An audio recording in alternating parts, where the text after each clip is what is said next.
नमस्कार मित्रांनो, आदिवासी विकास विभाग शिक्षक भरतीची नवीन जाहिरात आलेले मित्रांनो. तर आजच्या व्हिडिओमध्ये आपण सविस्तर डिटेल्स बघणार आहे. एकूण किती जागा असणार आहे, डीएड आणि बीएड वाल्यांसाठी किती जागा आहे, सब्जेक्ट वाईज किती जागा असणार आहे, फॉर्म भरण्याची शेवटची तारीख काय असणार आहे, हे सर्व डिटेल्स आजच्या व्हिडिओमध्ये बघणार आहे मित्रांनो. तर व्हिडिओ स्किप न करता शेवटपर्यंत बघा.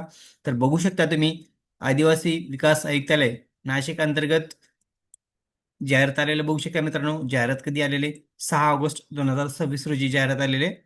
तर बघा खाली काय अपडेट आहे. आदिवासी विकास विभाग पवित्र पोर्टलद्वारे शिक्षक भरती जाहिरात 2026. तर बघू शकता मित्रांनो, खाली काय अपडेट आहे. आयुक्त आदिवासी विभाग महाराष्ट्र राज्य नाशिक अधीनस्थ असलेले वर्ग 3 संवर्गाचे नियुक्ती प्राधिकारी अप्पर आयुक्त आदिवासी विभाग नाशिक बघू शकता. नाशिक, ठाणे, अमरावती, नागपूर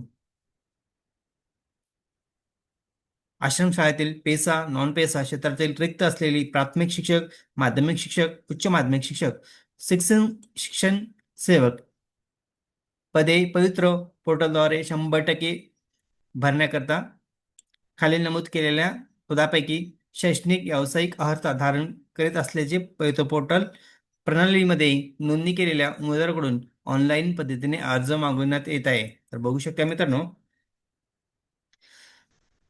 खाली बघा. पदनाम, क्षेत्र, शैक्षणिक अर्हता, सब्जेक्ट नाशिक, ठाणे, अमरावती, नागपूर आणि एकूण जागा. तर बघा मित्रांनो, प्राथमिक शिक्षक मराठी माध्यम जागा बघू शकता एकूण 436. प्राथमिक शिक्षक मराठी माध्यम नॉन पेसा 862 जागा. प्राथमिक शिक्षक इंग्रजी 67 जागा आहे. तुम्ही चेक करू शकता मित्रांनो, जागा किती आहे बघा. माध्यमिक शिक्षक मराठी माध्यम non PESA BA BEd BSc BEd subject बघू शकता तुम्ही मराठी, गणित, विज्ञान, इंग्रजी. जागा बघू शकता 352.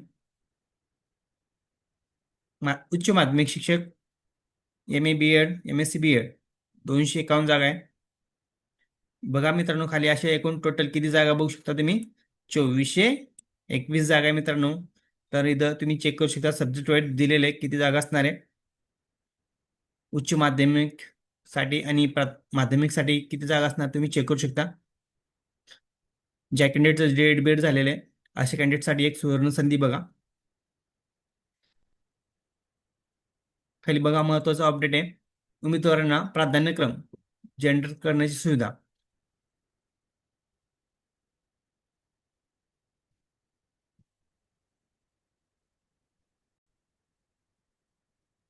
बघू शकता का खाली काय अपडेट आहे. उमेदवारांना प्राधान्यक्रम जनरेट करण्याची सुविधा 6/8/2026 पासून उपलब्ध करून देण्यात येत आहे. तर प्राधान्यक्रम लॉक करण्यासाठी दिनांक 6/8/2026 ते 11/8/2026 या कालावधीमध्ये देण्यात येत आहे. बघा मित्रांनो, लवकरात लवकर तुम्ही अपडेट करून द्या. तुम्हाला जे क्रम द्यायचं बघा, प्राधान्यक्रम ज्या पदासाठी द्यायचं ते तुम्ही करू शकता. तर खाली सर्व अपडेट आहे मित्रांनो. तर तुम्ही चेक करू शकता. जर तुम्हाला PDF पाहिजे असेल तर तुम्ही टेलिग्राम चॅनलला जॉईन व्हा, तर तुम्हाला लिंक भेटून जाईल. नाहीतर तुम्ही portal.mcgm.government.in या साईटवरती व्हिजिट करून चेक करू शकता डिटेल्स. तर व्हिडिओ आवडल्यास लाईक, शेअर, कमेंट करायला विसरू नका. धन्यवाद.